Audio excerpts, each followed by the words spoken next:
नमस्कार, स्वागत है आप सभी का आज की खबर में। मैं हूं आपके साथ दीक्षा कोहली। अगले आधे घंटे में देखेंगे देश दुनिया की बड़ी खबरें। सबसे पहले नजर हेडलाइंस पर। G20 शिखर सम्मेलन में शामिल होने जोहान्सबर्ग पहुंचे प्रधानमंत्री नरेंद्र मोदी। प्रमुख वैश्विक मुद्दों पर चर्चा का महत्वपूर्ण मंच। शिखर सम्मेलन में वसुधैव कुटुंबकम की भावना के साथ भारत का विजन पेश करेंगे प्रधानमंत्री। अगला एक वर्ष बीएसएफ के आधुनिकीकरण और कल्याण के लिए होगा समर्पित। गुजरात के भुज में बीएसएफ के हीरक जयंती स्थापना दिवस समारोह में केंद्रीय गृह मंत्री का संबोधन। कहा, बिहार के घुसपैठियों के खिलाफ दिया जनादेश। नक्सल प्रभावित क्षेत्रों में बीएसएफ की भूमिका की सराहना की। श्रमिकों को सम्मान, सुरक्षा और अधिकार की गारंटी वाली नई श्रम संहिताएं लागू। हर वर्कर को टाइम पर मिनिमम वेतन की गारंटी। मनमानी और शोषण की खत्म होगी अब गुंजाइश। इजरायल के साथ भारत की पार्टनरशिप में टेक्नोलॉजी और इनोवेशन होंगे अहम। वाणिज्य और उद्योग मंत्री पीयूष गोयल का बयान। आने वाले वर्षों में दुनिया की स्टार्टअप कैपिटल होगा भारत। तेलंगाना के दौरे पर राष्ट्रपति द्रौपदी मुर्मू। सिकंदराबाद के राष्ट्रपति निलयम में भारतीय कला महोत्सव 2025 के उद्घाटन समारोह में हुई शामिल। कहा, भारत की समृद्ध सांस्कृतिक विरासत को देखने और समझने का मिलेगा अवसर।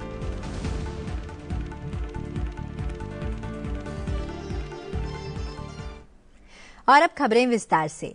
प्रधानमंत्री नरेंद्र मोदी आज से 3 दिन की दक्षिण अफ्रीका यात्रा पर हैं, जहां वे जोहान्सबर्ग में होने वाले G20 शिखर सम्मेलन में हिस्सा लेंगे। यात्रा में जाने से पहले उन्होंने कहा कि वह वसुधैव कुटुंबकम और एक पृथ्वी, एक परिवार और एक भविष्य की भावना के अनुरूप भारत का विजन पेश करेंगे। बता दें कि विदेश यात्रा में रवाना होने से पहले प्रधानमंत्री नरेंद्र मोदी ने अपने संदेश में कहा कि वो जोहान्सबर्ग, दक्षिण अफ्रीका में आयोजित होने वाले G20 शिखर सम्मेलन में भाग लेंगे। यह शिखर सम्मेलन विशेष महत्व रखता है क्योंकि इसका आयोजन अफ्रीका में हो रहा है। जोहान्सबर्ग में आयोजित होने वाले G20 शिखर सम्मेलन में भाग लेने के लिए प्रिटोरिया पहुंचने पर उनका गर्मजोशी से और औपचारिक स्वागत किया गया। भारत की G20 अध्यक्षता के दौरान 2023 में अफ्रीकी संघ को G20 की सदस्यता प्रदान की गई थी। सम्मेलन में अनेक वैश्विक मुद्दों पर विचार विमर्श किया जाएगा। प्रधानमंत्री शिखर सम्मेलन के तीनों सत्रों को संबोधित करेंगे।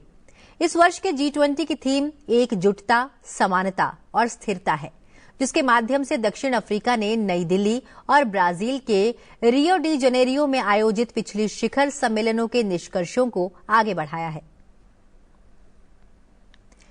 शिखर सम्मेलन के दौरान वो विश्व के विभिन्न नेताओं से मुलाकात करेंगे। शिखर सम्मेलन के इतर प्रधानमंत्री के जोहान्सबर्ग में उपस्थित कुछ नेताओं के साथ द्विपक्षीय बैठकें करने की भी संभावना है। वहां वह 6ठे भारत ब्राजील दक्षिण अफ्रीका शिखर सम्मेलन में भी भाग लेंगे। प्रधानमंत्री की दक्षिण अफ्रीका यात्रा को लेकर वहां रह रहे भारतीय समुदाय में भी खासा उत्साह दिखाई दिया। उन्होंने गर्मजोशी से प्रधानमंत्री का स्वागत किया। इस यात्रा के दौरान वो दक्षिण अफ्रीका में रहने वाले भारतीय प्रवासी समुदाय को भी संबोधित करेंगे। प्रधानमंत्री दक्षिण अफ्रीका की अध्यक्षता में G20 नेताओं के 20वें शिखर सम्मेलन में भाग लेने के लिए राष्ट्रपति सिरिल रामफोसा के निमंत्रण पर 21 से 23 नवंबर तक दक्षिण अफ्रीका की यात्रा पर हैं।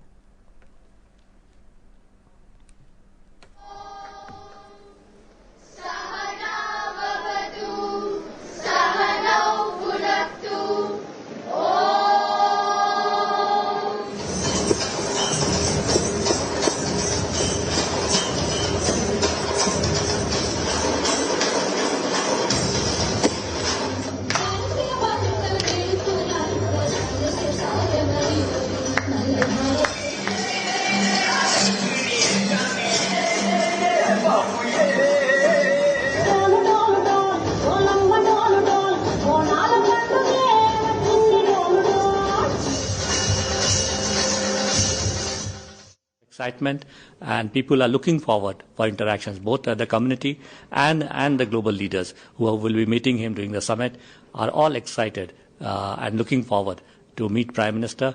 Prime Minister will obviously putting the agenda of India and agenda of Global South during the summit. यह पहली बार है जब G20 शिखर सम्मेलन अफ्रीकी महाद्वीप पर आयोजित किया जा रहा है। यह G20 समूह का चौथा शिखर सम्मेलन होगा जो लगातार ग्लोबल साउथ में आयोजित किया जा रहा है। दक्षिण अफ्रीका से पहले G20 की अध्यक्षताएं 2024 में ब्राजील, 2023 में भारत और 2022 में इंडोनेशिया ने की थी। G20 देशों में अर्जेंटीना, ऑस्ट्रेलिया, ब्राजील, कनाडा, चीन, France, Germany, Bharat, Indonesia, Italy, Japan, Korea, Mexico, रूस, सऊदी अरब, दक्षिण अफ्रीका, तुर्की, ब्रिटेन, अमेरिका, यूरोपीय संघ और अफ्रीकी संघ शामिल हैं। So South Africa is the fourth global South country which is heading the G20 after Indonesia, India and Brazil. So it's geopolitically very important. Also it is important because African Union, which became a member of the G20 during our presidency with our advocacy, is also now here, and this is the first time that a summit, G20 summit, such a huge summit is taking place in the soil of Africa. So there is a lot of excitement among the African countries who are participating in the summit as invited countries that for the first time the G20 is taking place in African soil. बढ़ते हैं अगली खबर की ओर। केंद्रीय गृह मंत्री अमित शाह ने कहा है कि सीमा सुरक्षा बल के रहते दुश्मन भारत की 1 इंच भूमि पर भी नजर नहीं डाल सकता है। वो आज गुजरात के भुज में सीमा सुरक्षा बल के हीरक जयंती समारोह को संबोधित कर रहे थे। बीएसएफ के 61वें स्थापना दिवस के मौके पर गृह मंत्री अमित शाह ने कहा कि स्थापना के समय से ही बीएसएफ सभी ऊंचाइयों को हासिल करने में सफल रहा है। उन्होंने कहा कि ऑपरेशन सिंदूर का उद्देश्य आतंकवाद का खात्मा, हमारे नागरिकों और सीमावर्ती क्षेत्रों की सुरक्षा था। उन्होंने नक्सल पीड़ित क्षेत्रों में बल की भूमिका की सराहना की। नक्सल प्रभावित क्षेत्रों में भी बीएसएफ की अनेक उपलब्धियां हैं और आज मैं कहना चाहता हूं कि हमारे सभी सुरक्षा बलों के साझे पराक्रम के कारण वो दिन दूर नहीं जब ये देश नक्सल समस्या से हमेशा के लिए मुक्ति प्राप्त कर लेगा। हमारा संकल्प है कि 31 मार्च 2026 तक इस देश को नक्सल समस्या से हमेशा के लिए मुक्त कर हमारे आदिवासी भाइयों बहनों के विकास का रास्ता हम साफ कर देंगे, प्रशस्त करेंगे। और एक बहुत बड़ा क्षेत्र जो सपना देखते थे हथियारी नक्सलवादी, तिरुपति टू पशुपति के रेड कॉरिडोर का, वो पूरा कॉरिडोर सुरक्षित भी होगा और विकास के लिए सुनिश्चित होकर बाकी के भारत की तरह विकास में आगे बढ़ेगा। उसमें बीएसएफ ने छत्तीसगढ़ में 127 माओवादियों का आत्मसमर्पण कराया है, 73 माओवादियों को गिरफ्तार किया है और 22 माओवादियों को बीएसएफ ने न्यूट्रलाइज भी किया है।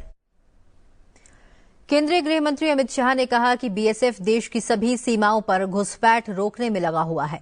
घुसपैठ रोकना न केवल राष्ट्रीय सुरक्षा के लिए बल्कि देश की लोकतांत्रिक व्यवस्था को दूषित होने से बचाने के लिए भी आवश्यक है। उन्होंने सभी नागरिकों से एसआईआर पहल में पूर्ण सहयोग करने का आग्रह किया। मगर दुर्भाग्य की बात है, कुछ राजनीतिक दल एक घुसपैठिया हटाओ का जो अभियान है इसको निर्बल करने में लगे हैं और वो राजनीतिक दल चुनाव आयोग द्वारा जो एसआईआर की प्रक्रिया चल रही है, मतदाता सूची का शुद्धिकरण जो चल रहा है, इसका खिलाफत कर रहे हैं।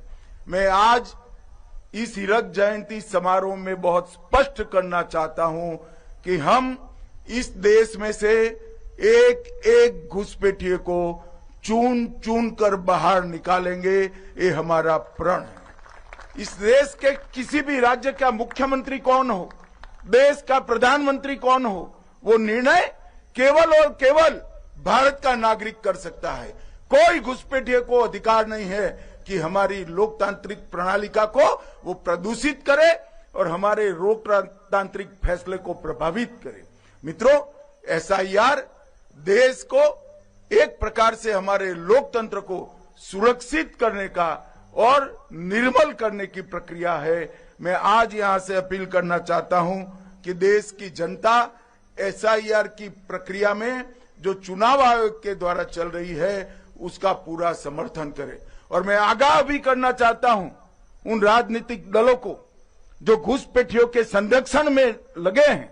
बिहार के चुनाव देश की जनता का मैंडेट है और वो मैंडेट घुसपैठियों की उपस्थिति के खिलाफ। जो दल घुसपैठियों को सुरक्षित करने के लिए, मतदाता सूची में सुरक्षित करने के लिए काम कर रहे हैं, उनको ज्ञात होना चाहिए कि देश की जनता कभी ऐसे इरादों का समर्थन नहीं करेगी। गृह मंत्री अमित शाह ने घोषणा की है कि अगला 1 वर्ष सीमा सुरक्षा बल बीएसएफ के आधुनिकीकरण और बल के कर्मियों के कल्याण के लिए समर्पित होगा। गृह मंत्री ने सीमा सुरक्षा बल के जवानों को 1 police medal for gallantry, 8 president's medal और जनरल चौधरी, महाराणा प्रताप और अश्विनी कुमार ट्रॉफियां प्रदान की। सीमा सुरक्षा बल के हीरक जयंती समारोह की स्मृति में डाक टिकट भी जारी किया गया। हीरक जयंती समारोह के अवसर पर मैं कहना चाहता हूं कि अगला 1 साल बीएसएफ और भारत सरकार दोनों, हमारा अगला 1 वर्ष बीएसएफ की अगले स्थापना समारोह तक का वर्ष बल के जवानों और बल के जवानों के परिजनों को, इनके कल्याण को समर्पित वर्ष रहेगा। इसमें बीएसएफ और भारत सरकार का गृह विभाग इसको अनेक योजनाओं के साथ समर्पित जवानों के परिवार की और स्वयं जवानों की हर प्रकार के कल्याण की चिंता करेगा। आज का दिन इतिहास में दर्ज हो गया है। जी हां, देश में 4 नई श्रम संहिताएं 21 नवंबर 2025 से औपचारिक रूप से लागू हो गई हैं।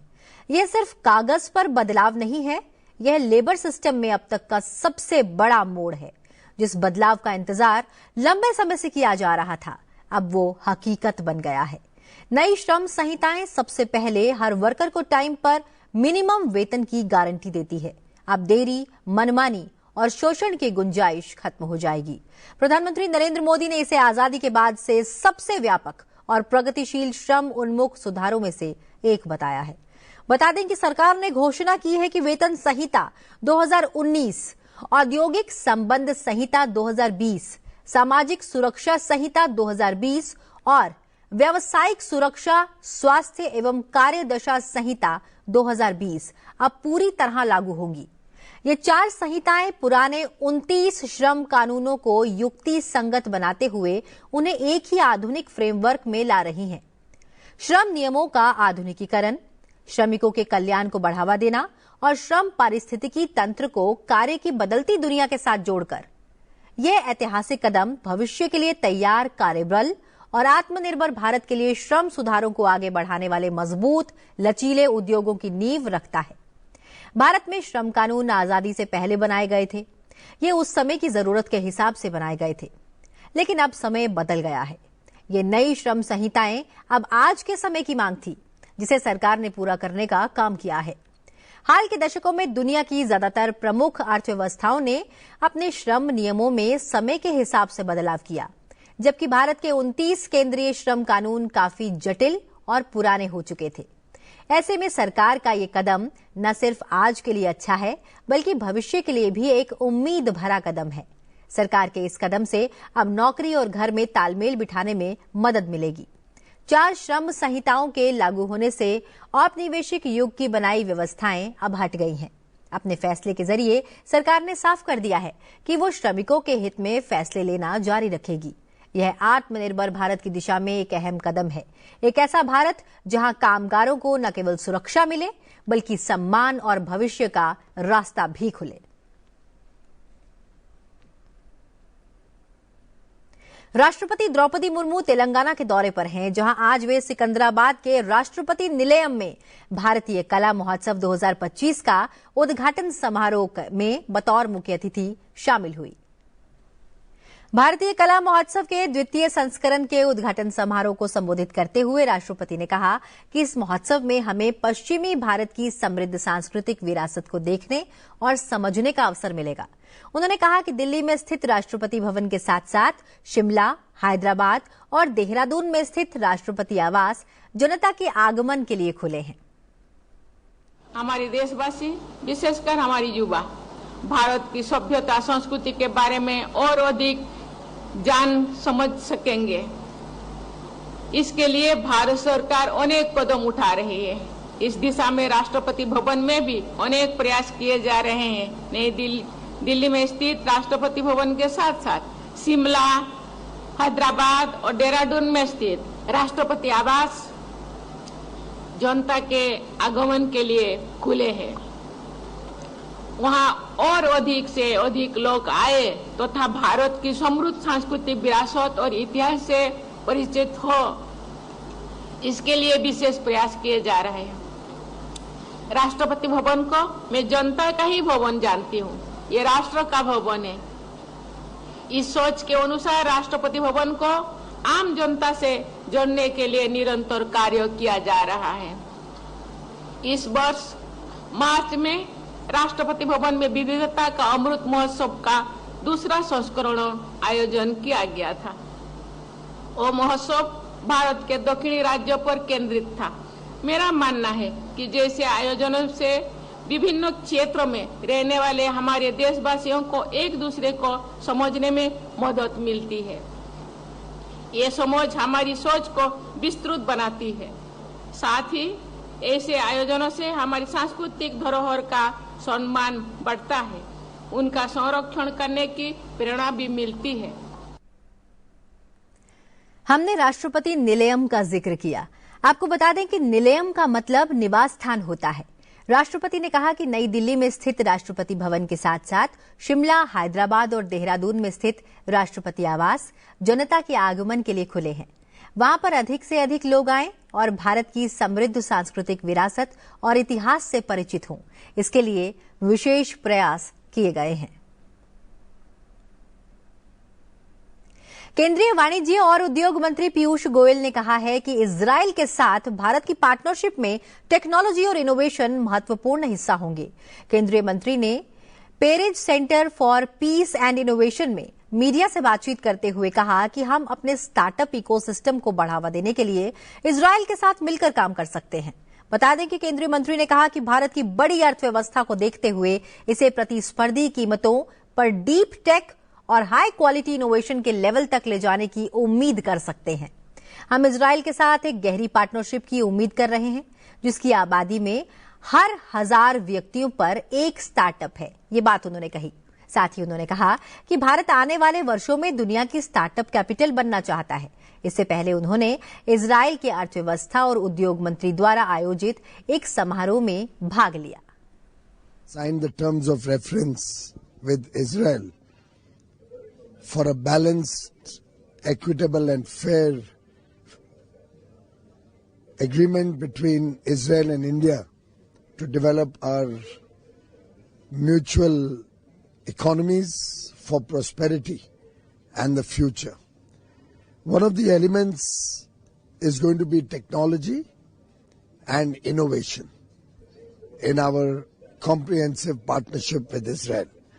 I believe we can collaborate with Israel to promote our own startup ecosystem, aspiring to take it to the levels of deep tech and high quality innovation at competitive prices, given the economies of scale that India has to offer. We are looking at a deep partnership with Israel, who has one startup for every 1,000 people in their population. India aspires to become the startup capital of the world in the years ahead.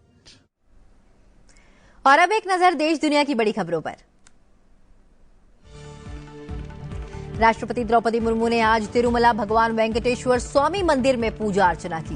पहले उन्होंने श्री वराह स्वामी मंदिर का दौरा किया। उसके बाद तिरुमला मंदिर के महाद्वारम पहुंची, जहां तिरुमला तिरुपति देवस्थानम के अध्यक्ष और अन्य अधिकारियों ने उनका स्वागत किया। राष्ट्रपति ने ध्वज स्तंभ पर प्रार्थना की। राष्ट्रपति ने गर्भगृह के अंदर पूजा अर्चना की, जिसके बाद उन्हें शेष वस्त्रम भेंट किया गया और रंगनायकुला मंडपम में वेद आशीर्वचन हुआ। राष्ट्रपति को तीर्थ प्रसाद, भगवान वेंकटेश्वर की तस्वीर और कैलेंडर भी भेंट किए गए। उपराष्ट्रपति सीपी राधाकृष्णन 22 और 23 नवंबर को आंध्र प्रदेश के पुट्टपर्ती का दौरा करेंगे। उपराष्ट्रपति सत्य साई उच्च शिक्षा संस्थान प्रशांति निलयम पुट्टपर्ती के 44वें दीक्षांत समारोह में मुख्य अतिथि के रूप में भाग लेंगे। उपराष्ट्रपति पलासमुद्रम में राष्ट्रीय सीमा शुल्क, अप्रत्यक्ष कर और नारकोटिक्स अकादमी के नए परिसर का भी दौरा करेंगे और विशेष फाउंडेशन कोर्स में भाग ले रहे अखिल भारतीय सेवाओं और केंद्रीय सिविल सेवाओं के अधिकारी प्रशिक्षुओं को संबोधित करेंगे। वित्त मंत्री निर्मला सीतारमण ने आज दिल्ली में बुनियादी ढांचे और ऊर्जा क्षेत्र के विशेषज्ञों के साथ बजट पूर्व बैठक की अध्यक्षता की। ये बैठक आगामी केंद्रीय बजट वर्ष 2026-27 के संबंध में आयोजित की गई थी। इसमें विद्युत मंत्रालय, बंदरगाह, जहाजरानी और जलमार्ग मंत्रालय, सड़क परिवहन और राजमार्ग मंत्रालय के सचिवों, रेलवे बोर्ड के अध्यक्ष और भारत सरकार के मुख्य आर्थिक सलाहकार ने भाग लिया। केंद्रीय कृषि मंत्री शिवराज सिंह चौहान ने नागपुर में एग्रो विजन के 16वें संस्करण का शुभारंभ किया। इस मौके पर केंद्रीय मंत्री नितिन गडकरी भी मौजूद रहे। कृषि मंत्री ने संतरे की उत्पादकता और गुणवत्ता बढ़ाने के लिए क्लीन प्लांट सेंटर स्थापित करने का आश्वासन दिया, जिस पर करीब 70 करोड़ रुपए खर्च किए जाएंगे। इलेक्ट्रॉनिक्स और सूचना प्रौद्योगिकी मंत्री अश्विनी वैष्णव ने आज सिंगापुर में विभिन्न कंपनियों के साथ बैठक की। उन्होंने कहा कि सिंगापुर सेमीकंडक्टर उद्योग संघ भारत के साथ मिलकर देश की सेमीकंडक्टर परियोजनाओं में सहयोग कर रहा है।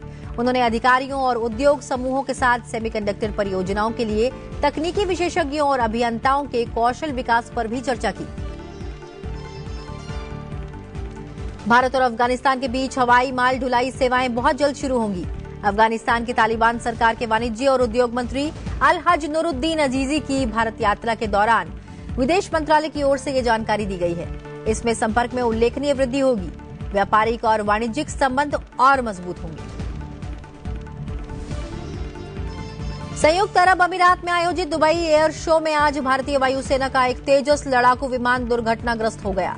भारतीय वायुसेना के अनुसार इस दुर्घटना में पायलट की मौत हो गई। ये दुर्घटना उस समय हुई जब लड़ाकू विमान एयर शो में भाग ले रहा था। दुर्घटना के कारणों का पता लगाने के लिए कोर्ट ऑफ इंक्वायरी का गठन किया गया है। बांग्लादेश में आज 5.7 तीव्रता का भूकंप आया। भूकंप का केंद्र ढाका से 10 किलोमीटर पूर्व दक्षिण पूर्व में था। भूकंप में 6 लोगों की मौत हुई है। साथ ही कई बिल्डिंगों को नुकसान भी पहुंचा है। मैक्सिको की 25 वर्षीय फातिमा बॉश फर्नांडिस ने बैंकॉक में आयोजित मिस यूनिवर्स 2025 का ताज अपने नाम किया। प्रतियोगिता की उपविजेता थाईलैंड की प्रवीणर सिंह रही, जबकि तीसरा स्थान वेनेजुएला की टेफनी एड्रियाना अबासाली नासिर ने हासिल किया।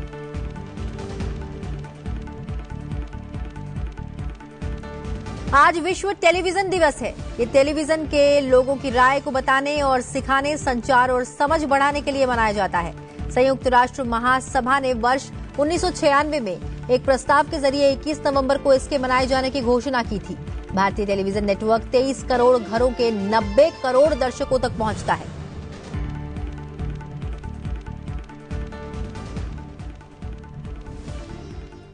और अब नजर डालते हैं देश के अलग अलग राज्यों से जुड़ी हुई खबरों पर। केंद्रीय बंदरगाह, जहाजरानी और जलमार्ग मंत्री सर्बानंद सोनोवाल ने पूर्वोत्तर क्षेत्र में IWAI की गतिविधियों की समीक्षा बैठक की। उन्होंने कहा कि सरकार ने पूर्वोत्तर में नेशनल वाटरवेज प्रोग्राम को तय समय पर पूरा करने की कोशिश की है। महाराष्ट्र के मुख्यमंत्री देवेंद्र फडणवीस ने राज्य शहीद स्मृति दिवस के मौके पर मुंबई के हुतात्मा चौक मेमोरियल पर पुष्प चक्र चढ़ाकर संयुक्त महाराष्ट्र आंदोलन में अपनी जान देने वाले शहीदों को श्रद्धांजलि दी। इस मौके पर विधानसभा अध्यक्ष एडवोकेट राहुल नार्वेकर, उप मुख्यमंत्री एकनाथ शिंदे सहित अन्य गणमान्य लोग भी मौजूद रहे। उत्तर प्रदेश के मुख्यमंत्री योगी आदित्यनाथ ने आज लखनऊ में आयोजित विश्व के मुख्य न्यायाधीशों के 26वें अंतर्राष्ट्रीय सम्मेलन में शिरकत की। उन्होंने कहा कि सम्मेलन भारतीय संस्कृति के अनुरूप वसुधैव कुटुंबकम की भावना को फिर से पूरी दुनिया में मूर्त रूप से प्रस्तुत करने में सफल होगा। उत्तराखंड के मुख्यमंत्री पुष्कर सिंह धामी ने रुड़की में जीवन दीप सेवा न्यास की ओर से एक आयोजित कार्यक्रम में शिरकत की। उन्होंने कहा कि उनकी सरकार देवभूमि को विश्व की आध्यात्मिक राजधानी के रूप में विकसित करने के लिए पूरे मनोयोग से काम कर रही है। दिल्ली की मुख्यमंत्री रेखा गुप्ता ने तिमारपुर इलाके में पहली अटल कैंटीन की शिलान्यास किया। ये बीजेपी के लिए किए गए एक महत्वपूर्ण वादों की पूर्ति का प्रतीक है। दिल्ली सरकार ऐसी 100 कैंटीन खोलने की योजना बना रही है। इन्हें बनाने का उद्देश्य गरीब और जरूरतमंद लोगों को किफायती भोजन उपलब्ध कराना है। लाल किले के पास 10 नवंबर को हुए विस्फोट में 15 लोगों की मौत के कुछ दिन के बाद दिल्ली के उपराज्यपाल वीके सक्सेना ने निर्धारित सीमा से अधिक अमोनियम नाइट्रेट की खरीद फरोख्त करने वाली इकाइयों का डिजिटल रिकॉर्ड रखने के निर्देश दिए हैं। उपराज्यपाल ने व्यस्त बाजारों और विभिन्न आईटीएसबीटी में कड़ाई से सुरक्षा ऑडिट करने के भी निर्देश दिए हैं। फरीदाबाद पुलिस ने अल फलाह विश्वविद्यालय की गतिविधियों की जांच के लिए एक विशेष जांच दल का गठन किया है। लाल किले के पास हुए विस्फोट मामले में विश्वविद्यालय से जुड़े कई डॉक्टरों की गिरफ्तारी के बाद यह कदम उठाया गया है। और फिलहाल आज की खबर में बस इतना ही। चलते चलते आपको छोड़े जाते हैं देव दिवाली के मौके पर पुरी में जगन्नाथ मंदिर और गुंडीचा मंदिर के बाहर दियों की जगमगाहट की तस्वीरों के साथ। फिलहाल मुझे दीजिए इजाजत, आप बने रहिए सनसद टीवी के साथ। नमस्कार।